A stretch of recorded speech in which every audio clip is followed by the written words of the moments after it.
Olá, bem-vindos a mais um E aí, professor? Oi, Walter. Estamos de volta ao estúdio? Sim, graças a Deus. Aquilo estava muito moderno, não estava? Sim, tava muito modernoso. Bem, você falou algumas coisas lá que todas as idades deveriam saber quanto ao que está por vir. Sim, eu acredito que este é o assunto mais importante do universo e será o currículo de todas as eras.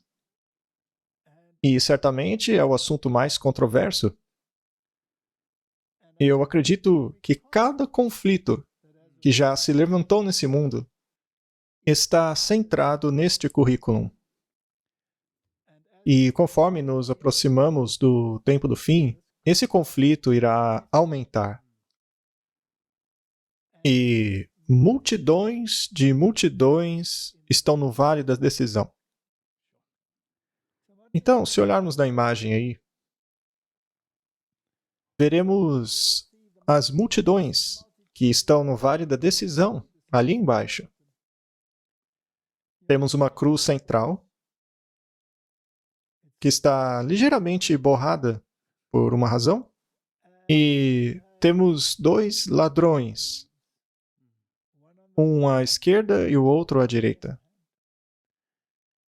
E se você olhar para cima no céu, você verá que ali à esquerda, que é na verdade à direita de Jesus, há uma luz meio que brilhando no lado direito de Jesus e sobre a cabeça do ladrão arrependido.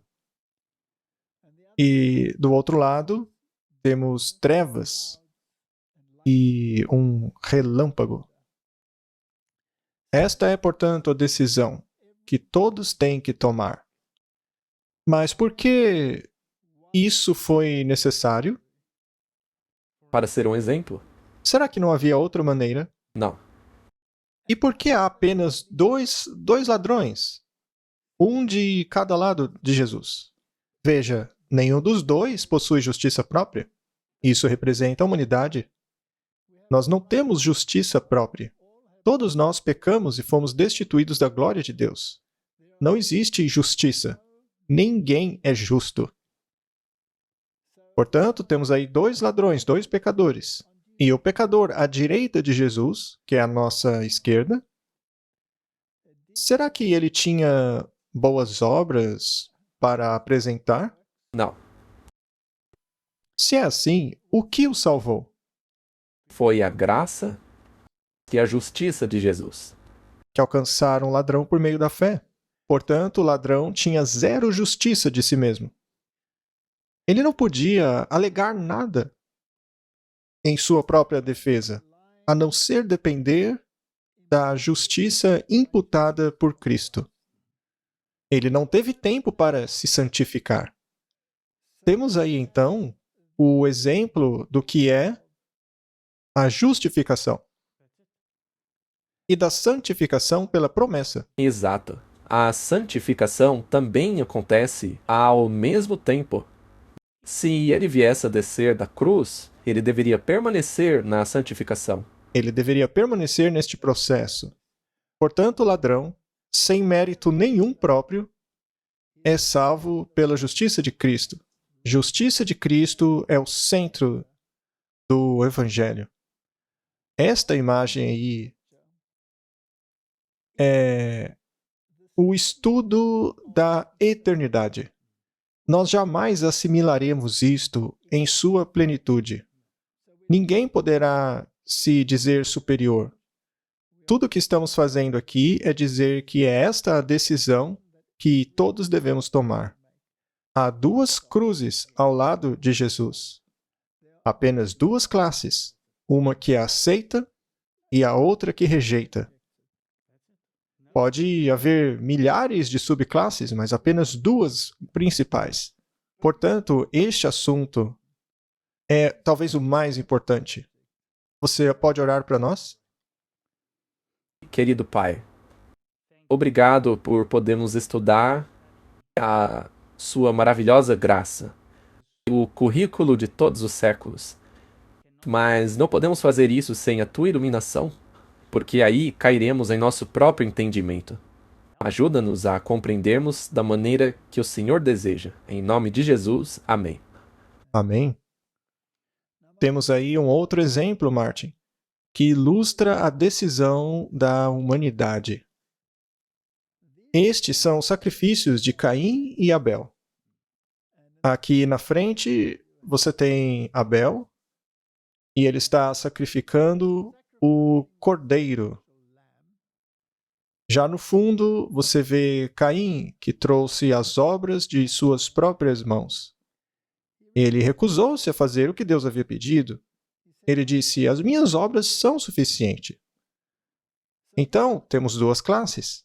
Abel representa aqueles que aceitam o sacrifício expiatório do Cordeiro de Deus que leva os pecados do mundo. E temos o Caim, que diz: não, as minhas obras são suficientes para que eu entre no reino. Duas classes. E não importa quantas subcategorias hajam, há apenas duas classes principais. Ou você aceita o sacrifício e recebe a justiça de Cristo como um presente, ou você tenta atingir a salvação por meio das suas próprias obras. Exato. Existem apenas duas opções. A imagem também parece representar o tempo do fim, quando a marca da besta for imposta. Alguns irão admitir que não querem seguir à frente guardando os mandamentos de Deus, nem em suas testas ou em suas mãos. Não seguirão os mandamentos de Deus por aceitação e nem por atitude. Sim, e aqueles que receberão a marca da besta estarão aceitando uma doutrina espúria. Então, a comparação que eu faria era entre aqueles que recebem na testa ou na mão, em contraste com os que recebem o selo de Deus. Então, veja, você tem dois selamentos. O selamento do povo de Deus e, do outro lado, o selamento dos inimigos de Deus. Agora, Martin, outra coisa interessante nessa história são aqueles que seguem os ditames de Deus, como Abel, nessa imagem, trazendo o cordeiro sacrificial, e aceitam o dom da salvação e da justiça de Cristo. Eles sentirão a inimizade dos filhos de Caim deste mundo. Na verdade, isso é uma declaração de guerra, porque Caim sempre tentará matar Abel. E essa tem sido a guerra e a controvérsia desde o início. Dois caminhos para a salvação. Sim. E só há esses dois. Ou pelas obras, ou pela justiça de Cristo. E Martin, nós vamos falar bem claramente sobre estes assuntos. Veja, nosso intuito não é atacar ninguém. Mas a verdade é a verdade. Ela não pode ser comprometida. E, portanto, a verdade tem que ser dita claramente para que as pessoas tomem uma decisão. E isso vai enfurecer os Caíns deste mundo. Eles agarrarão pedras para esmagar o povo de Deus. Eles vão atacá-lo, mas não há razão para escondermos a luz divina deste mundo. Tá bem? Sabe, Martin, existem aqueles dentro de nossas próprias fileiras que acreditam que, por causa do ecumenismo climático, deveríamos ficar quietos com relação aos sistemas religiosos espúrios. Sim, para sermos aceitos. Para sermos aceitos. Mas, Martin, Jesus disse: eu não vim trazer paz, mas a espada. E a espada deverá cortar. E essa espada é a palavra de Deus.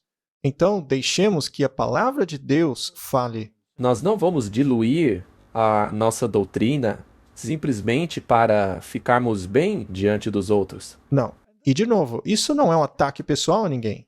Isso é para que as pessoas possam formar opinião e tomar decisões. Vamos dar uma olhada nos sistemas religiosos do mundo.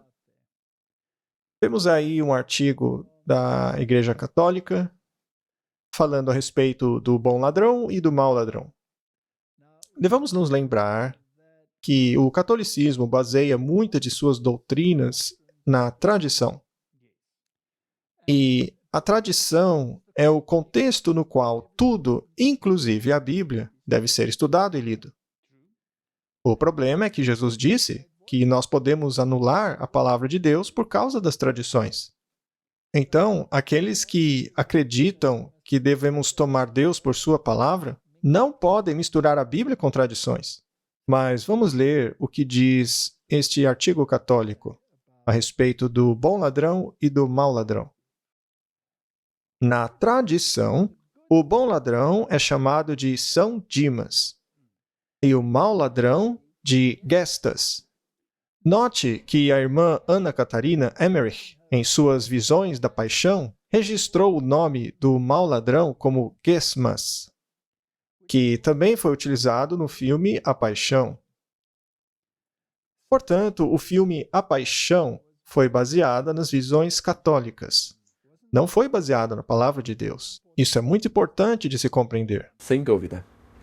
Outra história que circulou na igreja primitiva, mas que não tem fundamento, é relacionada a como a Santa Família encontrou esses dois ladrões em sua jornada para o Egito, enquanto fugiam da fúria do rei Herodes.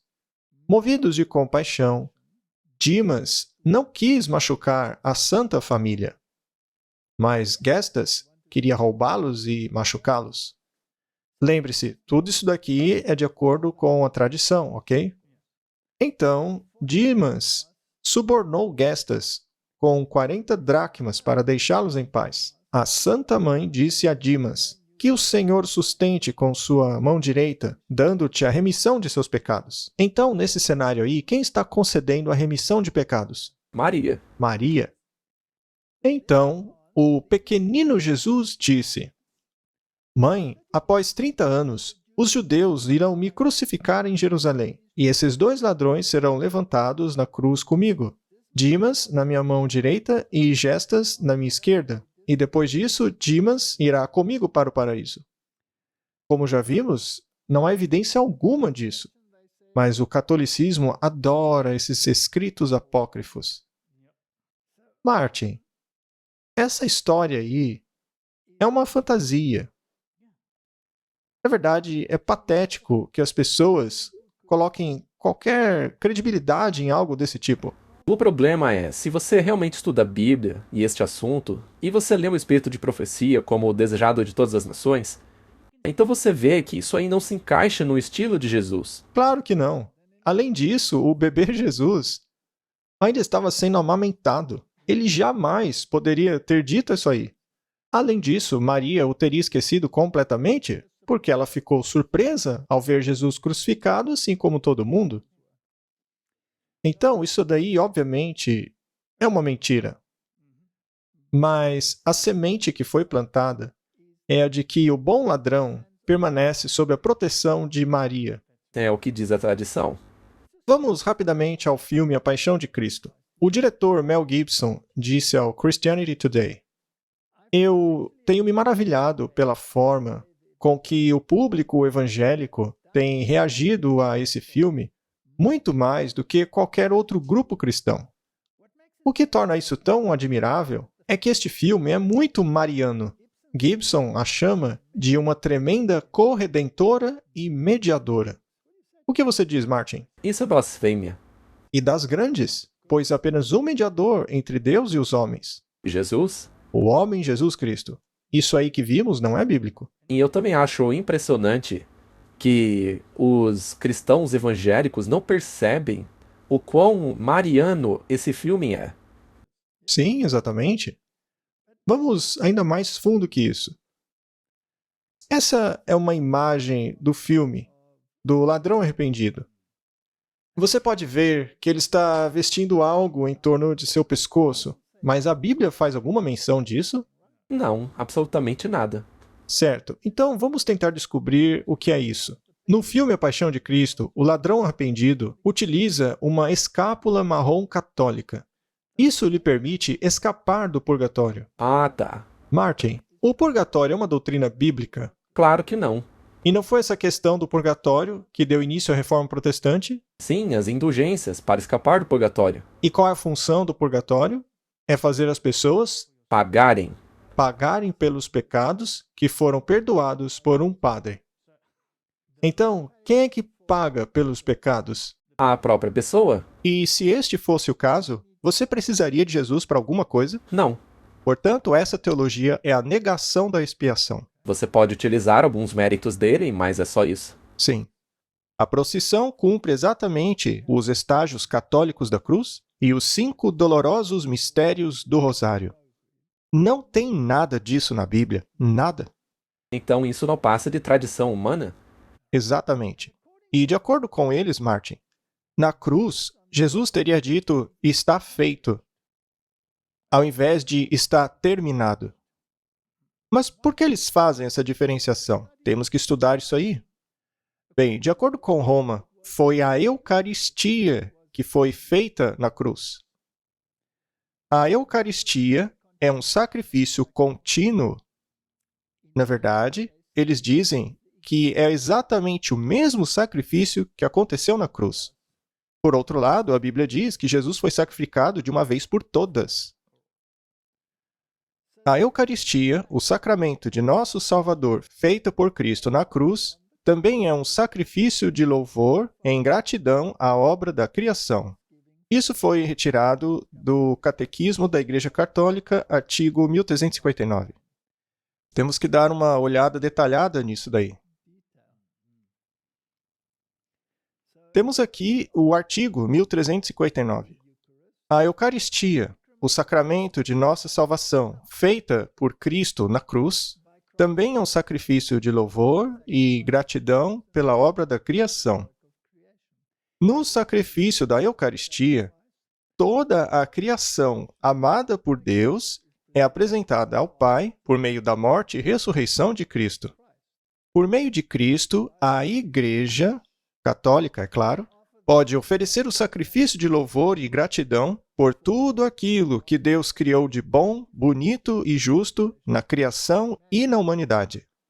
Então, diz aqui que a cruz foi uma tarefa, ou melhor, o início, se você preferir, do sacrifício perpétuo da missa. Que não tem fim. E este sacrifício é oferecido em favor do povo. E, por meio disso, as pessoas se tornam belas e boas.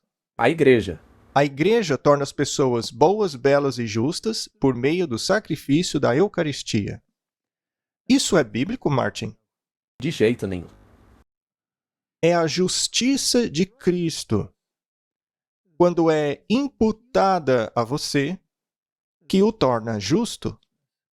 Não é um ritual, uma cerimônia, como a missa, que vai acrescentar alguma coisa a este sacrifício.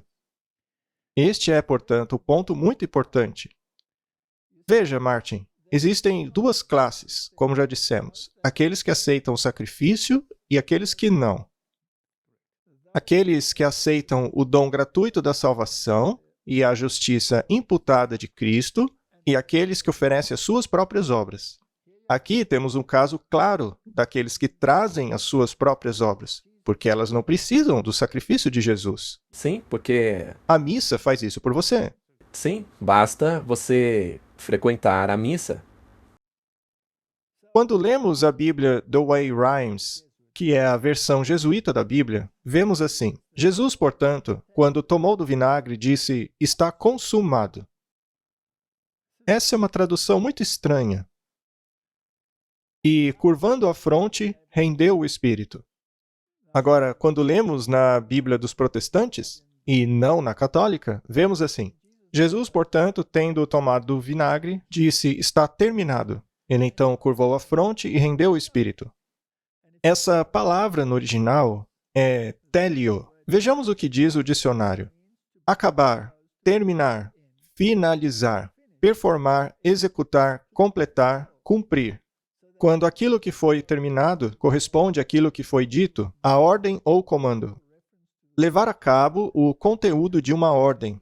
Realizar assim como foi ordenado. Processo terminado, completado, cumprido, pago. Portanto, o sentido da palavra original não é consumado. Vamos voltar para a Bíblia, porque ela é a nossa única segurança. Isaías 53, verso 12. Por isso lhe darei a parte de muitos, e com os poderosos repartirá ele o despojo. Porquanto derramou a sua alma na morte, e foi contado com os transgressores. Mas ele levou sobre si o pecado de muitos e intercedeu pelos transgressores. Essa é pura doutrina bíblica. E isso é o Antigo Testamento. Ou seja, ele pagou pelos pecados. Não há necessidade de um purgatório no qual você ainda tem que pagar pelos seus pecados. E é Jesus que faz a intercessão pelo transgressor. Não Maria ou qualquer outra pessoa, mas somente Jesus. Marcos 15, 28. E as Escrituras foram cumpridas que dizem, ele foi contado com os transgressores. Então, o Novo Testamento faz a aplicação desse texto de Isaías do Antigo Testamento a Jesus Cristo. A respeito da cruz. Portanto, fim de papo. É isso aí e acabou. Vamos ver outra palavra que também gera polêmica. A palavra expiação. Essa palavra foi elaborada por Tyndale. Ele estava pensando a respeito do significado das palavras. E esta daí é linda porque, em inglês, ela tem o sentido de perdão reconciliatório. Romanos 5, verso 11. E não somente isso, mas também nos gloriamos em Deus, por nosso Senhor Jesus Cristo, pelo qual agora alcançamos a reconciliação. Somos unidos a Deus mais uma vez. Se consultarmos a enciclopédia Novo Mundo, diz assim: expiação significa que dois lados, um separado do outro por causa da ofensa de um deles, finalmente se reconciliam. Consiste de duas fases. A primeira, o lado ofendido faz expiação pelo perdão do ofensor. E depois, a reconciliação, que recupera o estado de unidade que havia antes. Portanto, este é o significado. Essa é a descrição da palavra expiação. Mas mesmo as Bíblias católicas utilizam essa palavra. Todas as versões modernas também a utilizam, mas colocaram a ela uma outra definição. Nós temos que ser muito cuidadosos sobre como lemos alguma coisa, porque se você não entende qual é a definição deles, você pode ser pego desprevenido, já que é a mesma palavra. É algo muito traiçoeiro. É muito traiçoeiro, muito mesmo. Outra palavra que é muito importante é a palavra propiciação. Romanos 3, verso 25. Ao qual Deus propôs para propiciação. Essa palavra vem de ilasterion, pela fé no seu sangue. E isso é muito importante. Para declarar a justiça dele, para a remissão dos pecados antes cometidos, sob a paciência de Deus. Para declarar, eu digo, a este tempo, a justiça dele, para que ele seja justo e o justificador daquele que acredita em Jesus. Onde fica a vanglória nisso? Ela é excluída. Por meio de qual lei? Das obras? Não, mas pela lei da fé. De acordo com esse texto, como somos salvos? Somente por meio da fé no sangue de Cristo. Então, o sangue é importante? Com certeza, não há salvação sem o sangue. A Bíblia diz, sem derramamento de sangue, não há perdão de pecados. Portanto, o sangue é essencial. E essa propiciação, essa palavra ilasterion, também tem outro significado. A Arca da Aliança possui uma tampa sobre ela, chamada também de o Trono da Graça, que em grego é ilastério. Então, o ilasterion, a tampa da arca, nos protege da condenação da lei. Ela é o trono de Deus. É o epicentro do seu poder e graça. Aquela tampa representa Cristo. E Se você não estiver com ele, então você permanece. debaixo da condenação da lei. Vamos analisar essa palavra, ela é muito bonita. Propiciação significa desviar a ira por meio de uma oferta. Com relação à soteriologia, que é a ciência da salvação, a propiciação significa aplacar ou satisfazer a ira de Deus por meio do sacrifício expiatório de Cristo. Isso vem de Charles Rye, Teologia Básica, um guia sistemático e popular para compreender a verdade bíblica. Ao olharmos lá no dicionário, vemos que propiciação é o ilastério, neutro de um derivativo, um lugar ou coisa expiatório, que é, de maneira concreta, uma vítima expiatória, ou especificamente a tampa da arca no templo, o trono da graça. Tem muita teologia nessa palavra. É muito legal. É um estudo fabuloso. O desvio da ira. As pessoas dizem que Deus é um Deus cheio de ira, que ele odeia todo mundo, que ele quer punir todo mundo. Mas a verdade é que ele odeia o pecado. Exato. Mas ele ama o pecador. Sim, a fúria de Deus é contra o pecado. Sim. E o pecado é a transgressão da lei. A Bíblia diz isso. Então, precisamos compreender o currículo de todas as eras. Precisamos compreender o plano da salvação, pois se não o compreendermos, cairemos então na categoria de Caim.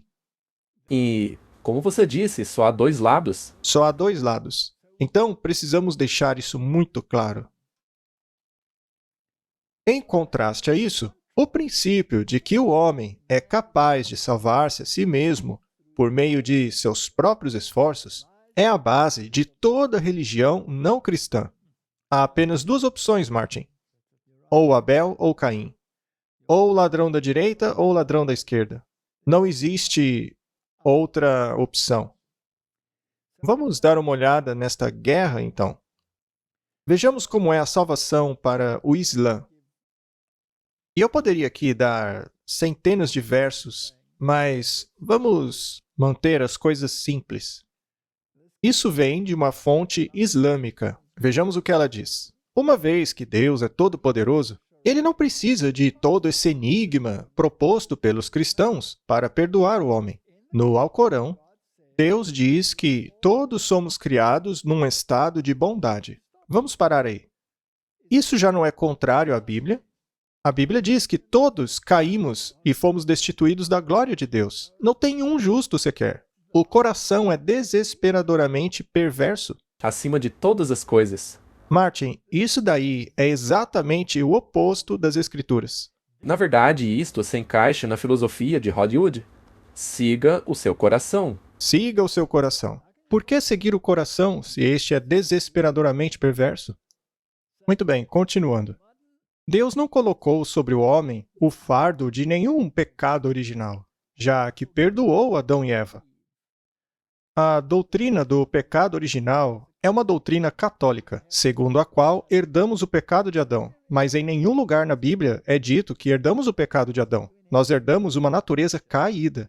A natureza de Adão tornou-se corrompida após a sua queda, de forma que toda a sua posteridade também nasceu com essa natureza. Assim, a tristeza para nós é que herdamos essa natureza caída. Ainda bem que a sua esposa nunca percebeu isso, né? Olha, eu tenho certeza que ela já percebeu. Ah, então tá. Ok. De acordo com o Alcorão, Alá nos perdoa. Uma vez que somos todos pessoalmente responsáveis por nossas ações, não há necessidade da invenção de um salvador humano dentro do Islã. A salvação vem apenas de Deus. Ou seja, nenhum sacrifício é necessário. Alá te perdoa. E, por meio das suas boas obras e da bondade com a qual você nasceu, você é capaz de conquistar o céu, ou seja, o caminho de Caim. Exatamente. Não é? Isso é a negação do sacrifício. A negação do sacrifício do Cordeiro de Deus. é a negação da cruz. A oferta deles são as suas boas obras, e não o cordeiro morto no altar. E esta religião é enorme. Tem mais de 1 bilhão de pessoas no planeta nesta religião. Muito bem.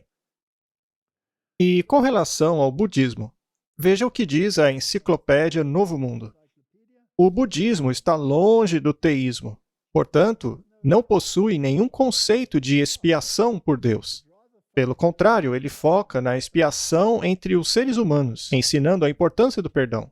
Até mesmo se você for ofendido por alguém que comete pecado contra você, você deve perdoá-lo. Então, a expiação é iniciada mais pelo ofendido do que pelo ofensor. Você deve praticar o metan, que é o amor gentil, e a karuna, que é a compaixão, a mudita, que é a alegria empática. Mas toda a ideia de perdão vem da crença de que isso impede tanto o ofendido como o ofensor de desenvolverem emoções negativas e prejudiciais do karma, o que infelizmente os ligará ao pecado e à miséria, sem necessidade de um salvador. É tudo sobre você e suas atitudes. Basta você perdoar. Sim, e isso é a sua boa obra. É só disso que precisa. Não há necessidade de um salvador no budismo. E, de novo, essa religião é enorme. E a mesma coisa o hinduísmo. Não há necessidade de um mediador. Nenhuma. E quanto à visão católica? Alan Jones, reverendo da Catedral da Graça em São Francisco, escreveu um livro chamado Reimaginando o Cristianismo.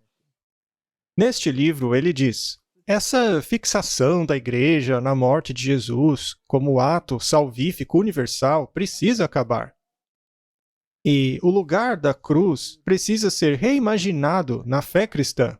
E por quê? Por causa desse culto de sofrimento e vingança de Deus por trás dela. Ou seja, eles negam que Jesus tenha morrido pelos nossos pecados. Deus não queria ver seu filho sofrer. Sim, Jesus acabou morrendo, porque ele era uma boa pessoa, fazia boas obras, mas ele não morreu em seu lugar. Não é o sangue do cordeiro que salva você. São as suas boas obras. E com certeza você já ouviu que alguns dizem que devemos amar o filho, mas odiar o pai. Sim. Isso aí é praticamente a mesma coisa? É o mesmo princípio. Acontece que Deus, em Cristo, estava reconciliando o mundo consigo mesmo. O problema é o pecado, não a pessoa. Muito bem. Com respeito à expiação, o Jones diz: o sacrifício de Jesus foi para aplacar a fúria de Deus. Substituição penal foi o nome dado a essa horrível doutrina. De novo, ele nega completamente a expiação e a chama de doutrina perversa. Mas a Bíblia diz que sem derramamento de sangue não há perdão de pecados. Então, Martin, temos duas classes de pessoas. É isso aí. Isso é bem claro. Seja você um budista, ou um muçulmano, ou um xamanista, ou um hindu, todas as religiões, até mesmo a católica, não requerem a expiação. Você precisa da igreja e das obras. Você terá sim que pagar pelos seus pecados no purgatório. Não há espaço para um salvador. Agora, vejamos o que o espírito de profecia tem a dizer a respeito. Vamos lá. Deus amou o mundo de tal maneira que deu o seu Filho unigênito, para que todo aquele que nele crê não pereça, mas tenha a vida eterna. Estas palavras nos mostram por que a fúria de Deus foi dirigida ao seu único filho. Porque o inocente sofreu pelo culpado. Porque o justo levou totalmente a punição por causa do injusto. Jesus veio para carregar a penalidade da transgressão do homem, para defender e vindicar a imutabilidade da lei de Deus e da retidão de seu governo. Ele veio para pôr um fim ao pecado e para trazer a justiça eterna. Isso aí está de acordo com a Bíblia? 100%. Na verdade, é uma linda explicação da doutrina bíblica. Muito bem, então aqui temos uma introdução que é deixada de fora pelo mundo evangélico. Estou falando da lei de Deus. Porque o pecado é a transgressão da lei, e Deus odeia o pecado. Então, se Deus odeia o pecado, ele odeia a transgressão da lei. E por meio da morte de Jesus na cruz, ele, na verdade, confirmou a lei. Sim, a validade da lei, o que é muito longe de aboli-la, não é? Se Jesus pudesse ter simplesmente abolido a lei, ele não tinha que ter vindo morrer, já que onde não há lei, não há transgressão. Portanto, vamos ter certeza. E a única maneira de termos certeza de algo é indo à Bíblia. Colossenses 1,14. Em quem temos a redenção pelo seu sangue, a saber, a remissão de pecados. O sangue é importante, Martin? Ora, é o ponto central. Colossenses 1:20. E que, havendo por ele feito a paz pelo sangue da sua cruz, por meio dele reconciliasse consigo mesmo todas as coisas. Por ele, eu digo, sejam as coisas da terra ou do céu. Há alguma outra maneira? É o Cordeiro de Deus ou nada. E a fé neste sangue. No sangue. Muito bem, verso 21. A vós também, que noutro tempo erais estranhos e inimigos no entendimento pelas vossas obras más, mas agora, contudo, vos reconciliou. Você reconhece aí o ladrão da cruz que se arrependeu? Sim, Ele precisava daquela escápula para ser protegido por Maria? claro que não, porque ele não está indo para purgatório nenhum para pagar pelos pecados dele. Jesus já pagou por eles. Sim, o texto chama as nossas obras de obras más. Todas as nossas obras são trapos de imundícia. Isso. Bem, os católicos dizem que o ladrão não foi para o purgatório graças a Maria. Mas isso não se aplica a você, tá? Você ainda vai ter que ir para lá queimar. Muito bem, vamos continuar. Verso 22. No corpo da sua carne, através da morte, para perante ele vos apresentar santos, irrepreensíveis e inculpáveis à sua vista. Como somos salvos? Através do sangue. Por meio do sangue. Quem é que te apresenta inculpável e irrepreensível? Suas obras? Não, é Cristo. Cristo. Hebreus 9:22. E quase todas as coisas, segundo a lei, se purificam com sangue, e sem derramamento de sangue não há remissão. O Islã está correto? Não, O catolicismo está certo? não, O budismo está certo? não. Há qualquer outra religião além da bíblica que esteja correta? Não. Não. Não existe. Mas veja, isso não é um ataque. Somos nós dizendo isso? Não. Não, é a Bíblia. A Bíblia diz. Você está correto. Totalmente certo. Mais uma citação do Espírito de Profecia. O plano da salvação foi baseado em um sacrifício tão amplo e profundo e alto que é imensurável. Cristo não enviou seus anjos a esse mundo caído enquanto ele permaneceu lá no céu. Não, ele mesmo foi a campo, suportando toda a oposição. Ele tornou-se um homem de dores, familiarizado com o sofrimento. Ele próprio tomou as nossas enfermidades e suportou a nossa fraqueza. E a ausência de abnegação em seus professos seguidores, Deus considera como uma negação do nome cristão. Aqueles que professam serem um com Cristo, mas ainda assim indulgem em desejos egoístas por roupas, móveis e comidas ricas e caras, são cristãos apenas de nome. Para ser cristão, é necessário ser como Cristo. Martin, isso aí não acrescenta mais uma dimensão extra? Sim. Uma vez que se aceita a justiça de Cristo, quem habita dentro de você? É Cristo? Você pode então continuar a viver como antes? Não. Você deve tornar-se uma nova criatura. Certo, então você está me dizendo que, ao aceitar Jesus Cristo e a justiça dele, que é fazer o que é justo, então é necessário andarmos como ele andou. Sim. Então você está tentando me dizer que a justiça de Cristo será manifestada pela obediência de suas exigências? Tem que ser assim, do contrário, há uma grande incoerência. Então podemos dizer que, como cristãos, após sermos salvos pelo sangue do Cordeiro, agora eu posso viver como quero, comendo, bebendo, me divertindo, da mesma maneira que antes, porque agora estou coberto pelo sangue do Cordeiro? Na verdade, é o oposto disso. É o oposto disso, não é? Você tem que se tornar como Cristo. Muito bem, então, por que Jesus teve que morrer? E por que você não pode negar a expiação sem colocar em risco a sua vida eterna? A questão gira em torno da justiça e da misericórdia. A lei de Deus, ela gira em torno disso, porque justiça é uma palavra judicial. Você não pode ter uma palavra judicial sem lei. Sim, é verdade. Não é assim mesmo? Sim, Quando se vai a um tribunal, se é julgado pela lei. Em inglês, a palavra para advogado é lawyer, que tem a ver com law, lei. e há também a figura do juiz que julga. É óbvio. Exato. Então, justiça. Agora, o salário do pecado. É a morte. Tá, vamos refrasear isso. O salário da transgressão da lei é a morte.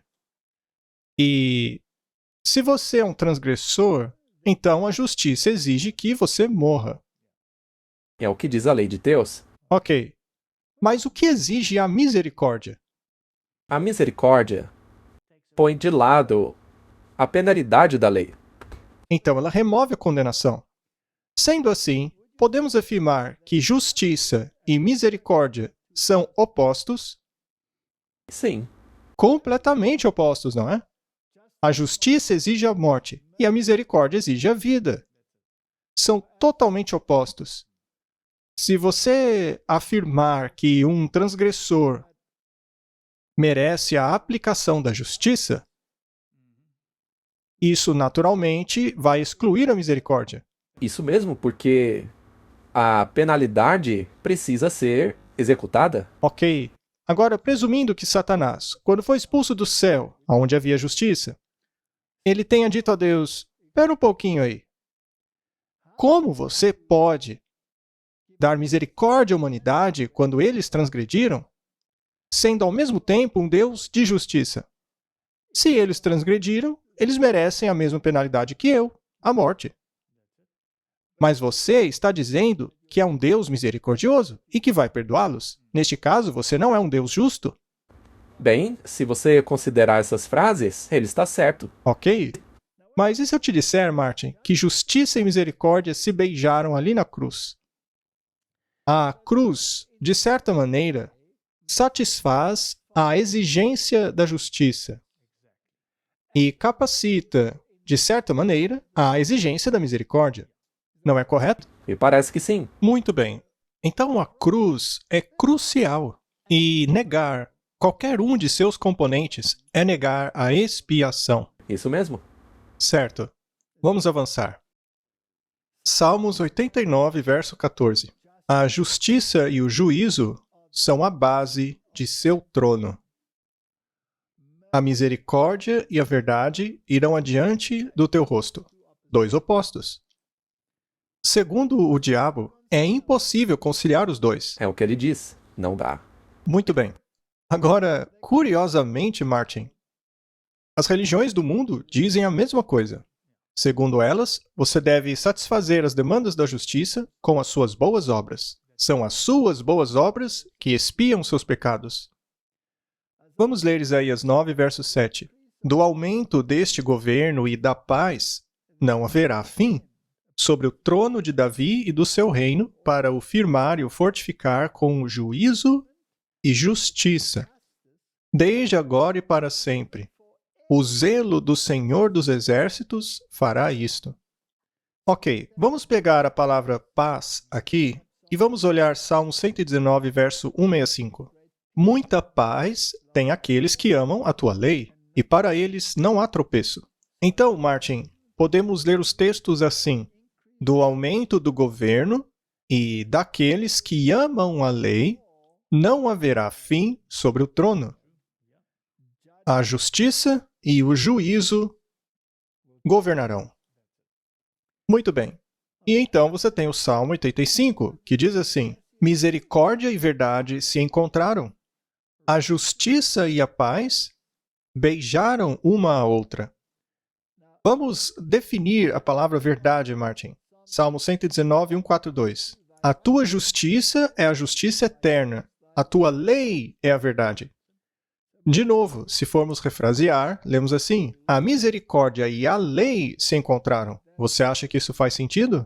Com toda certeza, está escrito aí. A Bíblia define o que é verdade.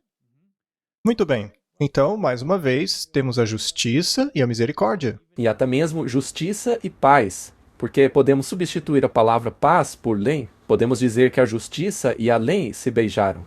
Muito bem. Então, elas se beijaram. E quando isso aconteceu? Na cruz. É o único lugar onde elas poderiam se beijar.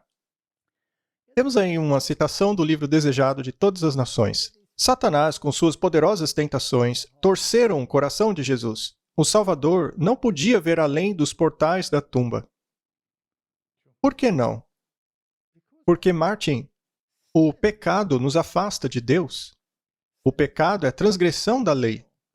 E Jesus morreu pela nossa transgressão da lei. Sabemos que o salário do pecado é a morte. E vimos que ele era incapaz de ver além dos portais da tumba. Que morte ele morreu aí, a primeira ou a segunda? A segunda, Sim, porque não há nada após a morte. correto. A esperança não conseguia fazê-lo ver sua ressurreição como um vencedor ou confortá-lo com a ideia do Pai aceitando o seu sacrifício. O que Jesus sentiu é que ali era o fim de tudo. O pecado é tão ofensivo a Deus que ele temia que sua separação do Pai seria eterna. Isso faz todo sentido do mundo. Ele experimentou a segunda morte, lá de Apocalipse, porque ele não tinha esperança e sentia que era a morte eterna. Cristo sentiu a agonia que o pecador sentirá quando a misericórdia não mais será oferecida para a raça culpada. Foi o senso de pecado que trouxe a fúria do Pai sobre ele como substituto do homem que tornou o seu cálice tão amargo de se beber, quebrando assim o coração do Filho de Deus. Isso é impressionante. Vamos meditar um pouco sobre isso. Qual é o salário do pecado? A morte. Jesus estava pagando por algum pecado dele próprio? Não. Martin, se Jesus tivesse um pecadinho que fosse, ele teria ressuscitado da morte? Não. Seria uma morte eterna. Mas a Bíblia diz que a morte não pôde segurá-lo. E por quê? Porque ele não tinha pecado. Então, Jesus morreu, mas não havia transgressão dele para mantê-lo morto. Não havia pecado dele. Pode parecer um pouco confuso, mas então ele morreu por quem? Pela humanidade. Muito bem, temos que analisar isso daí. Porque o plano da salvação é muito profundo. Muito profundo mesmo. Aqui estão alguns pensamentos que eu mesmo escrevi. O preço. Toda dor e culpa da humanidade ele carregou. Quão ofensivo é ao Filho de Deus negarmos a expiação. Você concorda? Sim, com toda certeza. Isso é um ultraje àquilo que Jesus veio fazer nesta terra. E é por isso que eu digo, que insulto os protestantes terem assinado aquela declaração conjunta sobre a justificação. Porque Jesus pagou tudo e eu devo tudo a ele. 2 Coríntios 5:21. Porque aquele que tornou-se pecado por nós não tinha pecado, para que assim fôssemos feitos justiça de Deus nele. Portanto, a resposta está na frase, ele tornou-se pecado por nós. Este é um pensamento complicado, a gente tem que digerir isso daí. Hebreus 9:14. Quanto mais o sangue de Cristo, que pelo Espírito Eterno se ofereceu a si mesmo, imaculado a Deus, purificará as vossas consciências das obras mortas, para servirdes ao Deus vivo? A obra de salvação é de quem?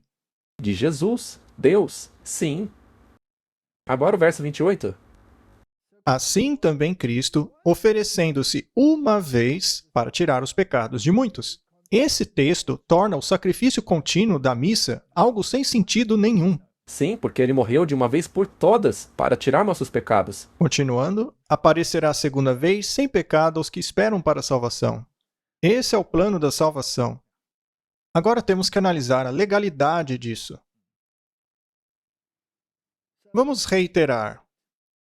Existem apenas duas classes no mundo hoje, e apenas duas classes serão reconhecidas no julgamento. Aqueles que violam a lei de Deus e aqueles que a obedecem. Cristo deu o teste por meio do qual provamos nossa lealdade ou deslealdade. Se vocês me amam, disse ele, guardem os meus mandamentos. Aquele que tem os meus mandamentos e os guarda, este é o que me ama. E aquele que me ama será amado pelo meu Pai, e eu o amarei e me manifestarei a ele. Isso é uma promessa. Aquele que não me ama não faz o que eu digo. E a palavra que ele escuta não é minha, mas do Pai que me enviou. Se vocês guardarem os meus mandamentos, então habitarão em meu amor, assim como eu guardo os mandamentos do meu Pai e habito em seu amor. Não é claro? Mais claro que o sol. E é bíblico? Sim, acabamos de tirar da Bíblia. Ora, acabamos de ler as Escrituras, não dá para negar isso. Isso foi retirado do espírito de profecia? Muito bem, então a lei é crucial? Sim, é. Muito bem. Vamos continuar. Em consequência do pecado de Adão, a morte passou para toda a humanidade. Todos, de igual forma, vão para o túmulo. Porém, por meio das provisões do plano da salvação, todos serão retirados de seus túmulos. Haverá uma ressurreição dos mortos, tanto os justos como injustos. Isso está em Atos 24:15. Pois assim como em Adão todos morrem, em Cristo todos viverão. 1 Coríntios 15:22. Porém, há uma distinção entre as duas classes que ressuscitarão. Todos os que estiverem em seus túmulos ouvirão a sua voz e sairão de lá. Aqueles que fizeram o bem sairão para a ressurreição da vida. Mas aqueles que fizeram o mal sairão para a ressurreição da condenação. Isso está em João 5:28-29. Aqueles que forem considerados dignos da ressurreição da vida são santos e abençoados. Sobre os tais, a segunda morte não tem poder. Apocalipse 20:6. Porém, aqueles que não adquiriram perdão por meio do arrependimento e fé deverão receber a penalidade da transgressão, que é o salário do pecado, que é a morte, não é? Estes sofrerão a punição, que variará em duração e intensidade de acordo com as suas obras, mas que finalmente terminará na segunda morte. Uma vez que é impossível para Deus, de maneira consistente com sua justiça e misericórdia, salvar o pecador em seus pecados, ele então o privará da existência, que foi perdida por causa de suas transgressões, e da qual ele mesmo provou ser indigno. Um autor inspirado disse: ainda por mais um pouco, e o perverso não existirá. Eis que o procurará diligentemente, mas o seu lugar não mais existirá. E um outro autor diz: eles serão como se nunca tivessem existido. Salmos 37:10, Obadias 16. Cobertos de infâmia, afundarão na desesperança, no esquecimento eterno. Isso é totalmente bíblico. Diante desses textos, não há como duvidar disso, achando que há várias opções. Não, haverá apenas duas. Você quer estar em qual ressurreição, Martin? Na primeira. A primeira ressurreição, pois aí a segunda morte não terá poder sobre você. Muito bem, Martin. Esta é a realidade dessa questão. Deuteronômio 24:16 introduz outro ponto muito importante, que pode até complicar um pouquinho as coisas. Deuteronômio 24, verso 16 diz assim: os pais não morrerão por causa de seus filhos, nem os filhos morrerão pelos seus pais. Cada homem será morto pelo seu próprio pecado. De acordo com esse verso, Martin, eu posso pagar pelos seus pecados? Não. O meu pai pode pagar pelos meus? Não. Isso levanta uma questão. Como então Jesus morreu pelos meus pecados? Porque Jesus é Deus. E toda a humanidade foi derivada dele. Muito bem. Vamos dar uma olhada em mais alguns detalhes, porque esse é um ponto muito importante. Números 14, verso 18.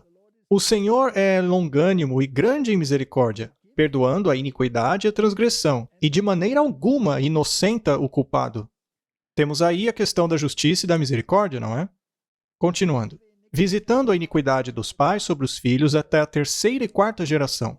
Martin, isso não contradiz Deuteronômio 24:16? Sim, parece que sim. Não parece mesmo? E será que podemos dizer que Deuteronômio 24, verso 16, é uma afirmação irrevogável? Sim. Muito bem.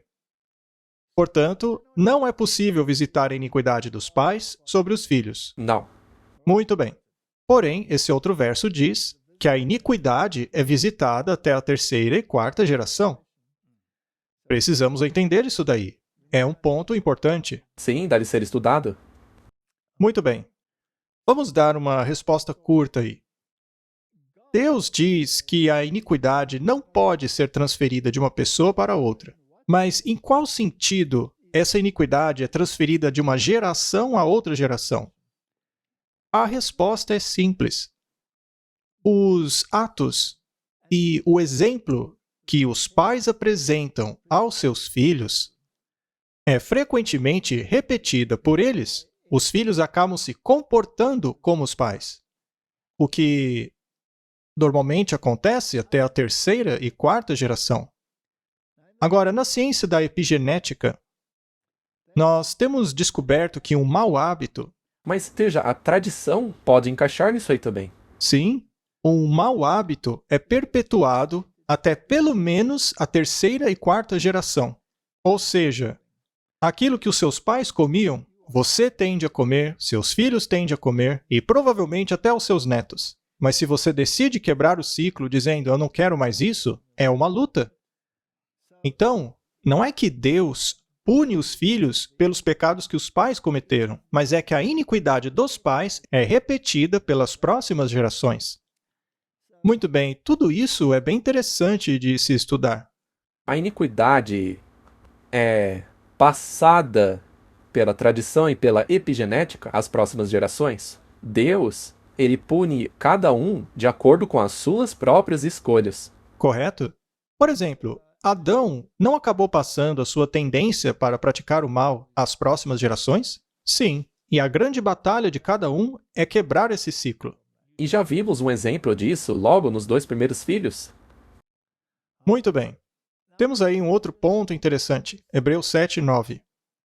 Até mesmo Levi, que recebeu o dízimo, pagou dízimos por meio de Abraão, por assim dizer, porque ele ainda estava nos lombos de seu pai quando Melquisedeque lhe saiu ao encontro.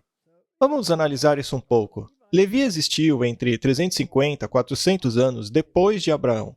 Mas uma vez que veio de Abraão, apesar de ainda não ter nascido, Levi teria pago dízimo, entre aspas, neste sentido. Por exemplo, em certo sentido, toda a humanidade estava em Noé e sua esposa.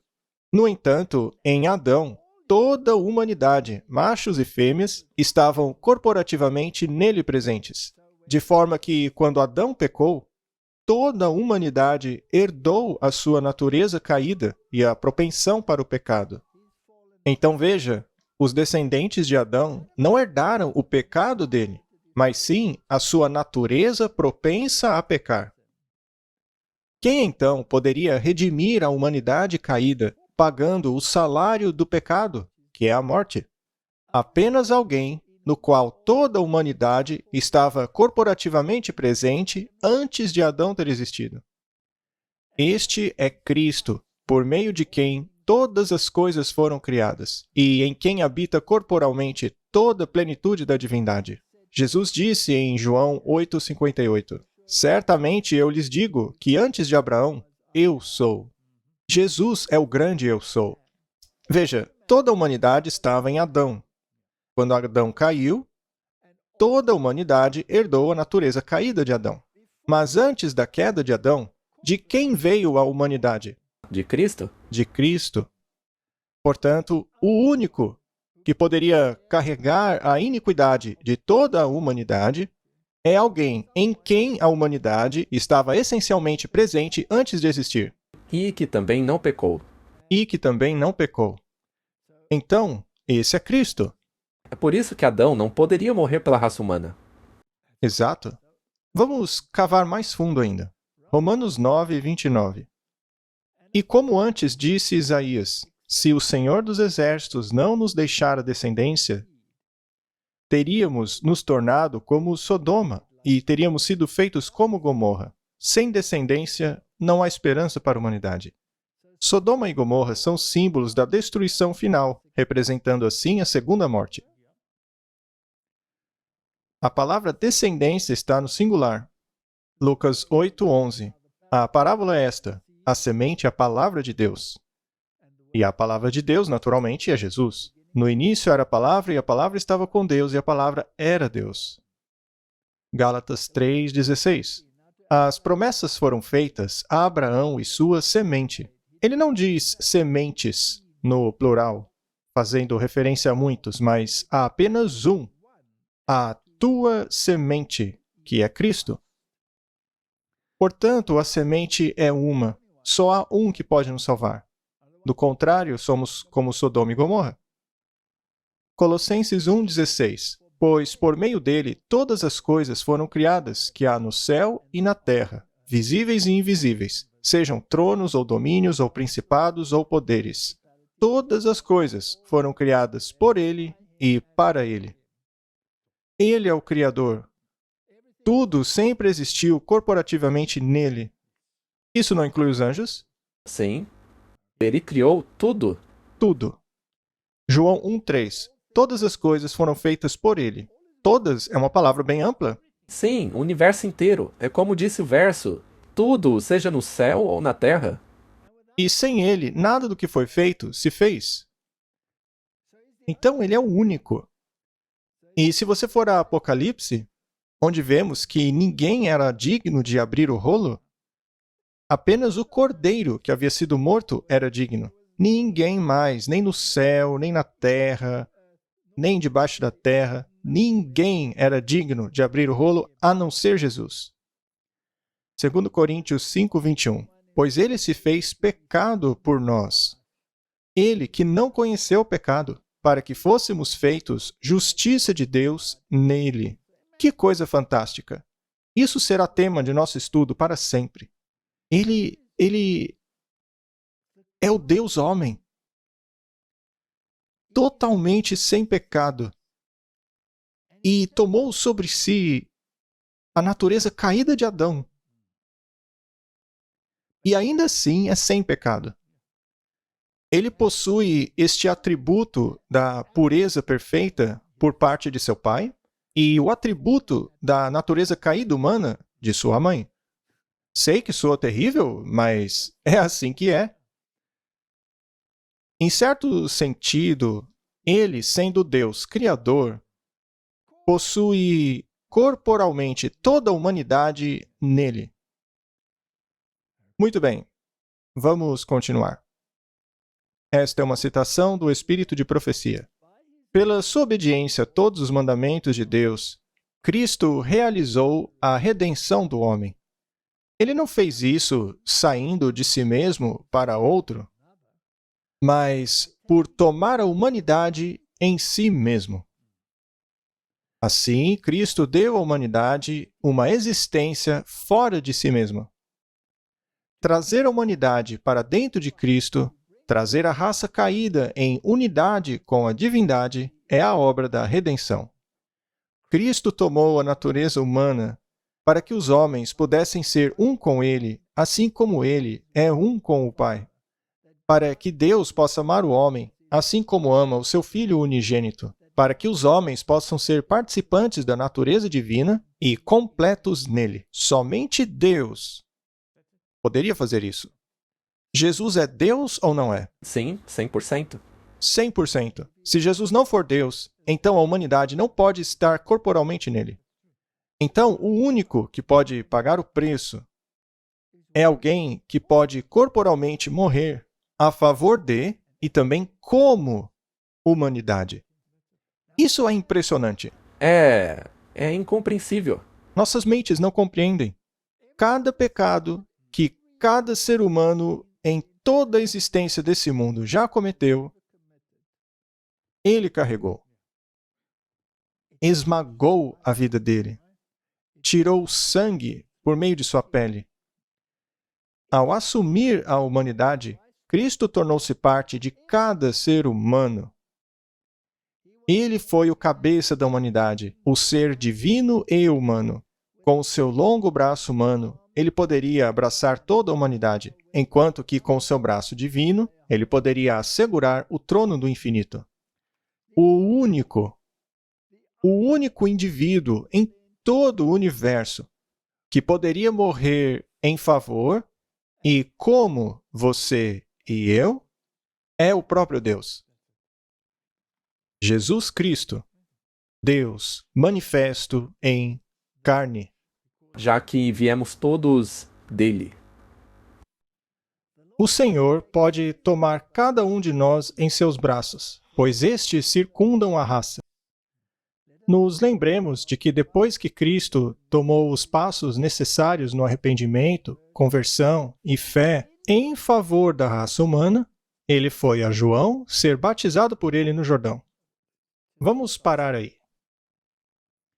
Jesus pecou, Não, então Jesus precisou se arrepender? não. Não. Ele nunca precisou se arrepender de nenhum pecado. Ele precisou se converter? Não. Não. Porque ele nunca foi rebelde. Ele nunca foi rebelde. Ele ia se arrepender do quê? Muito bem. Será que ele precisou exercer essa fé? Não, porque ele era perfeito.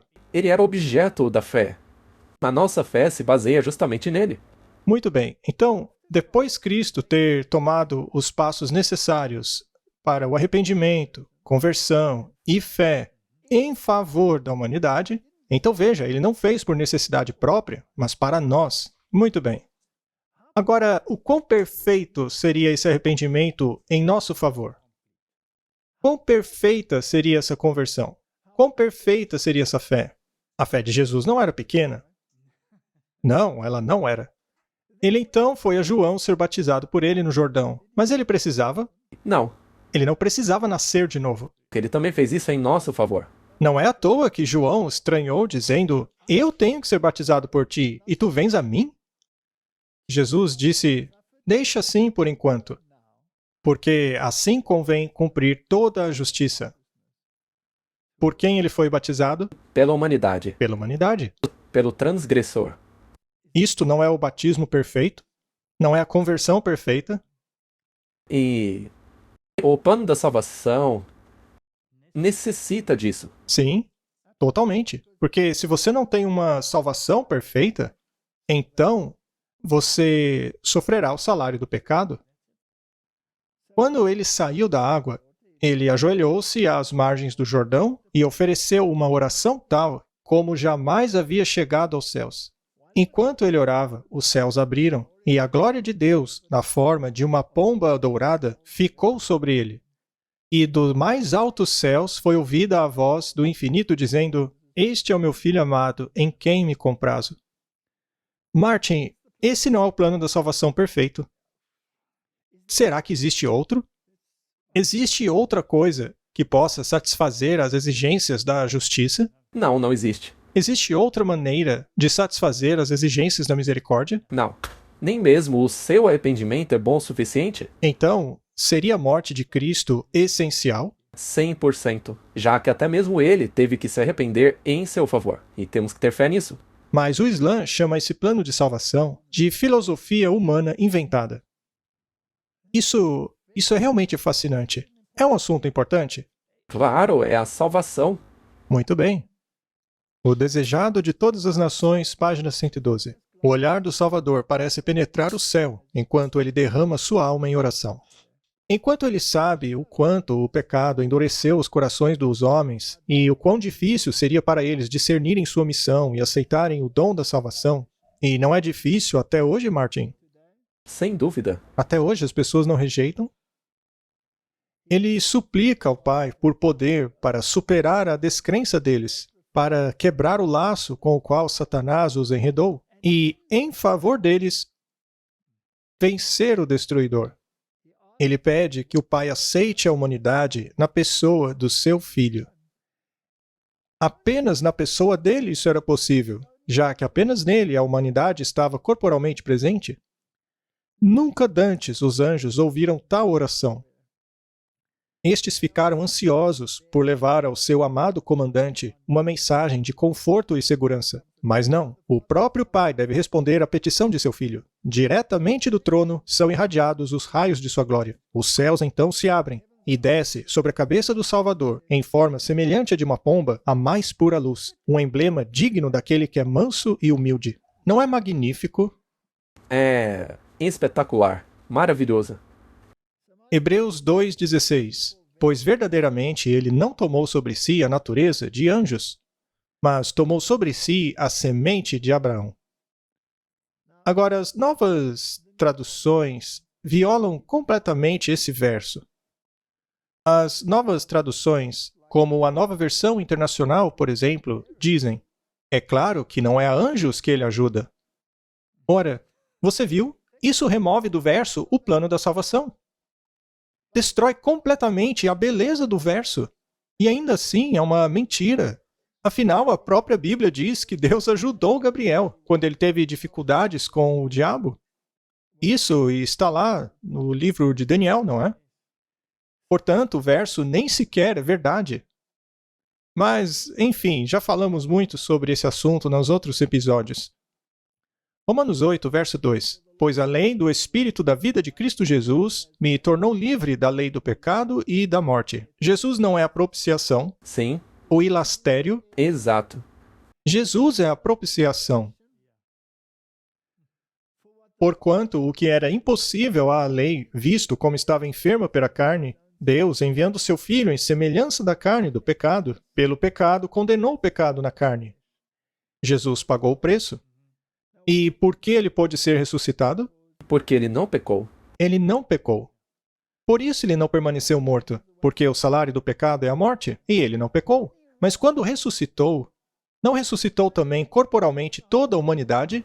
Sim, porque todos aqueles por quem ele morreu, por meio da fé no sangue que foi derramado, também podem ressuscitar com ele. Nós temos duas classes aqui, Martin. O ladrão da direita e o ladrão da esquerda. Ambos precisam fazer uma escolha. Esse aqui zombou de Jesus. Sim, os dois zombaram de Jesus. No início, os dois zombaram. Mas aí, aquele ladrão contemplou a Cristo e decidiu que Jesus era o caminho da salvação. Já o outro permaneceu na rejeição. Duas classes. Até mesmo o Salvador ressuscitado não pode salvar o impenitente. Não. Isso porque não se pode pagar o preço pelo impenitente. A nossa salvação não é no pecado. Nossa salvação é do pecado. Isso é muito importante, porque muitas pessoas querem, como você disse antes, se arrependerem uma vez, reconhecerem Jesus como Salvador e depois disso viverem livremente em pecado. A mesma vida de antes. E não é assim. Não. Deve haver uma conversão.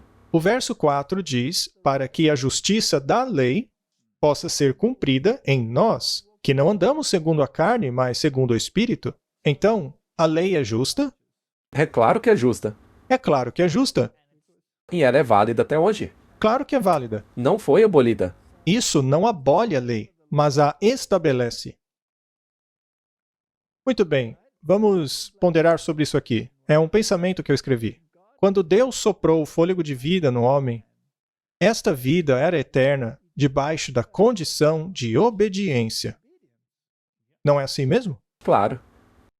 A mesma condição se aplica hoje, porque Deus não muda. Assim, a única maneira de tê-la de volta é se o doador da vida a devolve. E isso só é possível em Cristo, porque Ele é o Criador. Então, Martin, as religiões que rejeitam a Cristo estão fora do plano da salvação? Sim, estão. E elas não precisam saber disso? Claro. Ou devemos dizer a elas: está tudo bem com vocês, mesmo sem Cristo? Não. Infelizmente, precisam ser salvas do fogo. E quão pior é para aqueles que alegam ser cristãos, mas negam a expiação? Não é ainda pior? Sim, porque isso é um tapa na cara de Jesus, já que dizem, não precisamos de você. Pois é. Atos 17, verso 25. Nem tampouco é servido por mãos de homens, como que necessitando de alguma coisa, pois ele mesmo é quem dá a todos a vida, a respiração e todas as coisas. De onde vem nossa vida? De Cristo? Do doador da vida. Romanos 6:3. Ou não sabeis que todos quantos fomos batizados em Jesus Cristo, fomos batizados na sua morte? Muito bem, Martin. Então, se você foi batizado na morte dele, você não precisou morrer em Cristo primeiro? Sim, Mas, Martin, se você morreu em Cristo, quem pagou a penalidade do pecado? ele pagou em seu favor. De sorte que fomos sepultados com ele pelo batismo na morte, para que, como Cristo foi ressuscitado dentre os mortos, pela glória do Pai, assim também andemos em novidade de vida. Então, se você é ressuscitado com ele, você deve se tornar como ele. Exatamente, deve haver uma mudança. Não podemos continuar do jeito de antes. O verso 5 diz: Pois se fomos plantados juntamente com ele na semelhança da sua morte, também o seremos na da sua ressurreição. Este é o plano da salvação. Não é profundo? É incrível.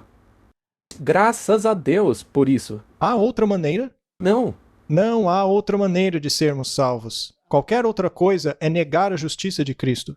qualquer outra coisa é egoísmo. É querer resolver do seu jeito.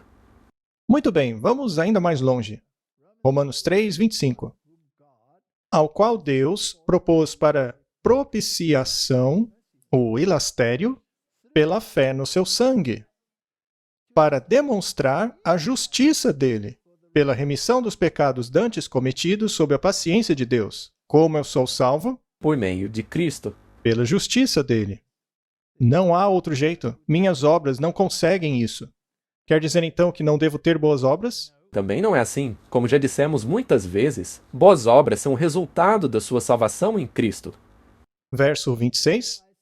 Para demonstração da sua justiça neste tempo presente, para que ele seja justo e justificador daquele que tem fé em Jesus. Será então que preciso da ajuda de uma escápula? Não, Não, não, nada. nada.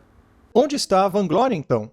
Ela é excluída. E por qual lei? Das obras? Não, mas pela lei da fé. Concluímos, pois, que o homem é justificado pela fé sem as obras da lei. Suas obras não vão te ajudar. Não, mas é importante que a fé que te salva resulte em obras.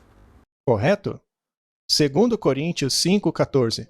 Pois o amor de Cristo nos constrange, julgando nós assim que, se um morreu por todos, logo todos morreram.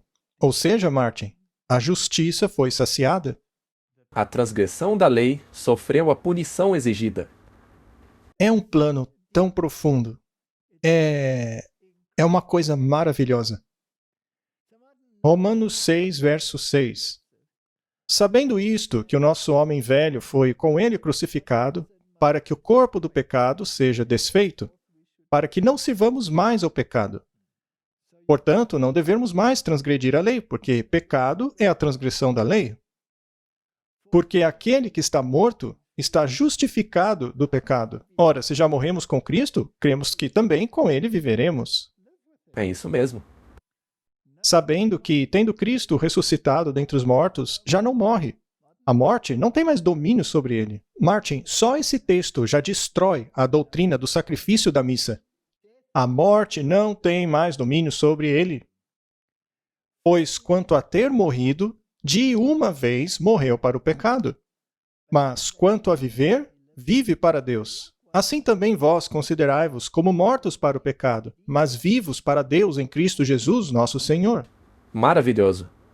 Martin, esta reconciliação, esse trazer a humanidade de volta à harmonia com a vontade de Deus, é a essência do que está sendo dito aí. E é algo tão bonito você entender isso.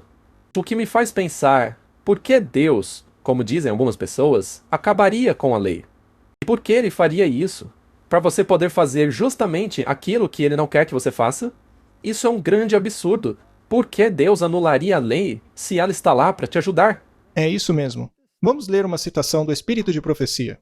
Quando abandonamos as cisternas vazias, incapazes de reter água, e, no nome de Jesus, nosso advogado, vamos diretamente a Deus, pedindo por aquilo que precisamos, a justiça de Cristo será revelada como a nossa justiça. A virtude de Cristo se torna sua virtude. Você então compreenderá que a justificação vem somente por meio da fé em Cristo, pois em Jesus é revelada a perfeição do caráter de Deus. Em sua vida é manifestada a realização dos princípios da santidade.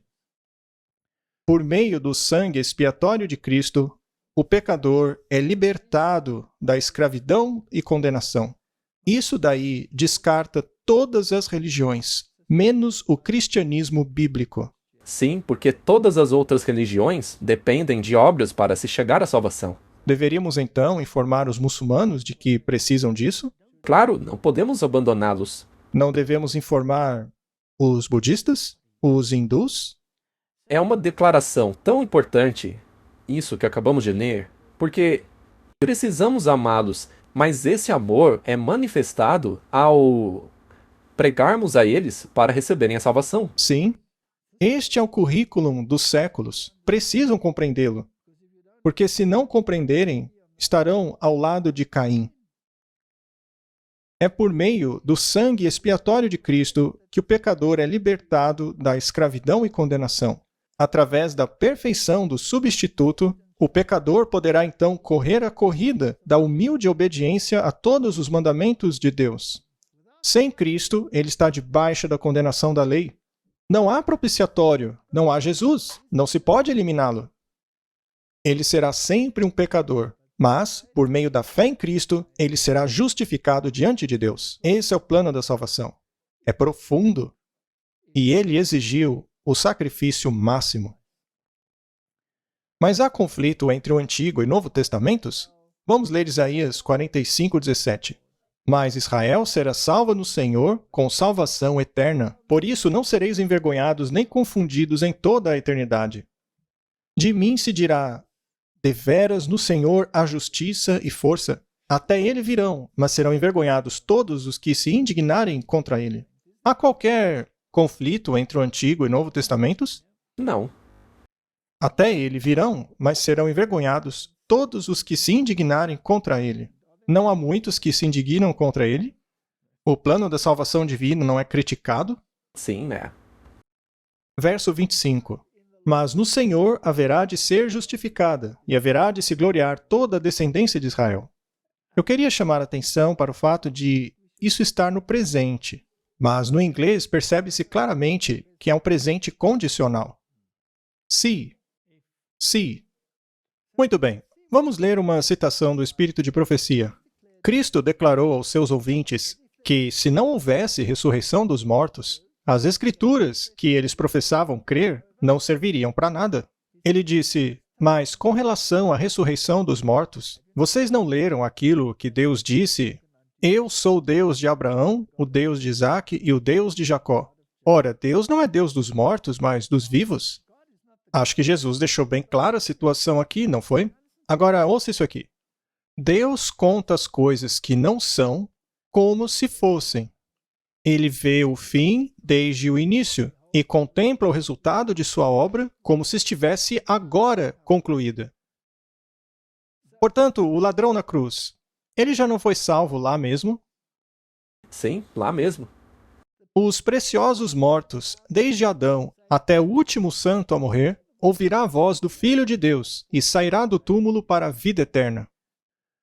Deus será o seu Deus, e eles serão o seu povo. Haverá um íntimo e terno relacionamento entre Deus e os santos ressuscitados. Esta condição, que é antecipada em seu propósito, ele contempla como se já estivesse acontecendo. Os mortos vivem para ele. A tradução da King James não está correta? Sim, 100%. É tempo presente. Não é o tempo futuro ou passado. E, se você se lembrar do episódio da mulher, o mesmo aconteceu lá. Era presente. Deus disse: eu não te condeno. E depois, vai, não peques mais. Então, primeiro foi a justificação. Depois, então, é como se ele dissesse a ela: agora permaneça na justificação. Viva uma vida santificada. Agora veja que interessante esse verso, Gálatas 2:20. Eu estou crucificado com Cristo. No entanto, eu vivo. Mas não eu, pois Cristo vive em mim. Se Cristo vive em mim, eu não tenho que agir para ser como Ele? E a vida que agora eu vivo na carne, eu vivo pela fé do Filho de Deus, que me amou e entregou a si mesmo por mim. Note o detalhe aqui. Vivo pela fé do Filho de Deus. Assim como ele viveu, a fé dele, eu também tenho que viver. Então podemos dizer o seguinte: Cristo em você é santificação. E santificação é a entrega do eu a Cristo, para que Ele possa trabalhar em você. A verdadeira santificação não apenas muda as ações, ela muda as razões. Ela não surge de um coração carnal. Se você quiser guardar a lei apenas para ser salvo, que isso é um problema, Quando alguém está guardando a lei, quem a está guardando dentro dele? Cristo? Sendo assim, podemos nos vangloriar das nossas obras? Claro que não. Não, não podemos. No entanto, eu vivo, mas não eu, pois Cristo vive em mim, como acabamos de ver. Portanto, não se trata de uma obra nossa, mas dele. É a pura verdade. Qual então é a minha contribuição? Nada? Nenhuma. Quer dizer então que eu não tenho nada a fazer? Não, não. Também não, né? Eu devo morrer para o meu eu. Mas a vida em abundância vem dele, que nos criou para sua glória. Certíssimo. A morte não pode me ressuscitar. Apenas o doador da vida, apenas ele pode restaurar a imagem de Deus no homem. A verdadeira santificação não pode vangloriar-se. Você concorda? Totalmente. Vamos corroborar isso aí com uma citação do livro Caminho a Cristo. Quanto mais perto chegamos de Jesus, mais faltas vemos em nossas vidas. Veremos as nossas faltas mais claramente conforme comparamos o nosso eu pecaminoso com o perfeito Salvador. É por isso que o relacionamento com Cristo é importante. Isto revelará que as falsas ideias de Satanás estão perdendo seu poder sobre nós e de que o Espírito de Deus que dá a vida está nos guiando.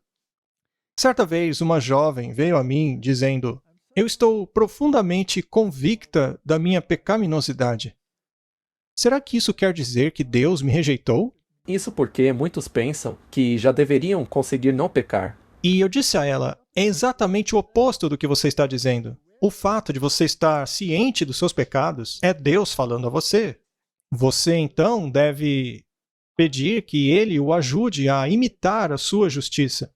É Satanás que sussurra ao seu ouvido que você não tem que se preocupar com isso. Correto? É justamente quando a voz da consciência está quieta que temos que nos preocupar. E aqueles que acham que já atingiram a perfeição, estes sim deveriam se preocupar.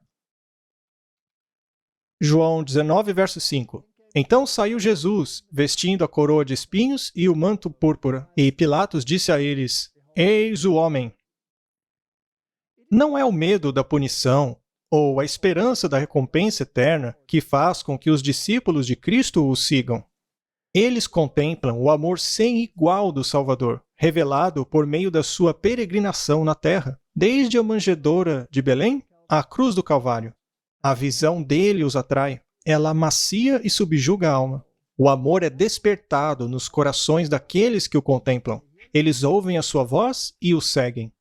Martin, quando você estava vivendo em transgressão e as pessoas diziam a você que a fúria de Deus vai cair sobre você e destruí-lo, isso costumava te assustar? Não. Mas eu devo dizer que, às vezes, o terror dessas histórias de queimar no inferno, isso, com certeza, eu não ficava confortável com a ideia. Mas isso não mudava o meu coração. Porque uma mudança a partir do medo nunca é consistente. Essas histórias só me faziam mais rebelde. Então, o que na verdade atrai a pessoa a Jesus? Ele mesmo disse: "Quando eu for levantado, atrairei todos os homens a mim." Portanto, não é importante que contemplemos o plano da salvação Diariamente. diariamente. Miqueias 6, verso 8. Ele te mostrou, ó homem, aquilo que é bom. E o que o Senhor requer de ti? Que pratiques a justiça, que ames a misericórdia e caminhe humildemente com o teu Deus. Me parece uma receita bem simples. Muito bem. Isso basicamente conclui a nossa conversa. O plano da salvação não é profundo? Sim. Existe algum outro plano? Não. Não se pode satisfazer a justiça e a misericórdia de uma outra maneira. Não há como. Se houvesse outro jeito, o Deus do universo certamente o teria utilizado. E se houvesse outra maneira, ele teria deixado claro. No entanto, a Bíblia mostra que o único caminho da salvação É Jesus. Portanto, Martin, com este último verso, concluímos a questão. E eu pensei que talvez pudéssemos ler juntos o Salmo 103, para que todo mundo possa contemplar por si mesmo. Não vamos debater o Salmo, apenas queremos mostrar o caráter de Deus. Trata-se de um Salmo de Davi. Diz assim: Bendize, ó minha alma, ao Senhor. Tudo o que há em mim, bendiga o seu santo nome. Bendize, ó minha alma, ao Senhor, e não te esqueças de nenhum de seus benefícios. Ele é o que perdoa todas as suas iniquidades, que sara todas as tuas enfermidades, Deus é o grande médico. que redime a tua vida da perdição, que te coroa de benignidade e de misericórdia, que farta a tua boca de bens, de sorte que a tua mocidade se renova como a águia. O Senhor faz justiça e juízo a todos os oprimidos. Olha só o tema do juízo de novo. Verso 7. Fez conhecidos os seus caminhos a Moisés, e os seus feitos aos filhos de Israel. Misericordioso e piedoso é o Senhor, longânimo e grande em benignidade. Não temos aí a justiça e a misericórdia? O tempo todo.